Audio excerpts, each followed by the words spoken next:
চলে গিয়েছিলাম আমাদেরই পাশের বাড়ি এক দাদার রিসেপশনের রাতে। তো দেখো কি সুন্দর করে ডেকোরেশন করেছে। তারপর ঢুকে গেলাম, একদম সোজা চলে গেলাম হচ্ছে স্টার্টার কাউন্টারে। নিয়ে নিলাম ক্রিসপি চিলি বেবিকর্ন, তারপর হচ্ছে এখানে নিয়ে নিলাম চিংড়ি আর চিকেন রেশমি কাবাব। তো একটু মুখে দিতেই ওরে বাবারে কি গরম, কিন্তু খেতে খেতে কিন্তু দারুণ ছিল। তারপর কিন্তু আমার বরকেও বললাম তুমি একটু খাও, ও একটু রেশমি কাবাব খেয়ে বললো এটাও কিন্তু মারাত্মক হয়েছে।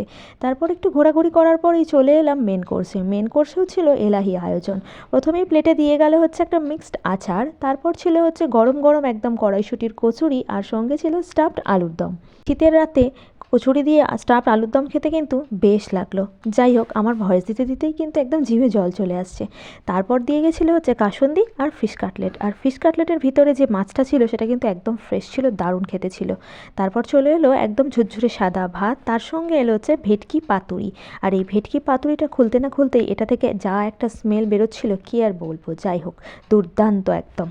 তারপর চলে এলো আজকে শোস্টপার মাটন, বাসন্তী পোলাও আর একদম গরম গরম ঝালঝাল মাটন। এই যে দেখো, আর না চাইতেই আমার পাতে কিন্তু পড়ে গেছে নাল্লির পিসটা, আর এতটাই গরম যে আমি ভেঙে দেখাতে পারলাম না। যাই হোক, তারপর চলে এলো ফ্রুট চাটনি আর পাঁপড়। আর চাটনি দিয়ে এইভাবে পাঁপড় খেতে কে কে ভালোবাসো অবশ্যই জানিও। তারপর এলো হট গোলাপ জামুন, মাখা সন্দেশ, আর ছিল হচ্ছে জিলিপি যেটা আমি নিইনি, আর শেষে ছিল একটা পান। কেমন লাগলো অবশ্যই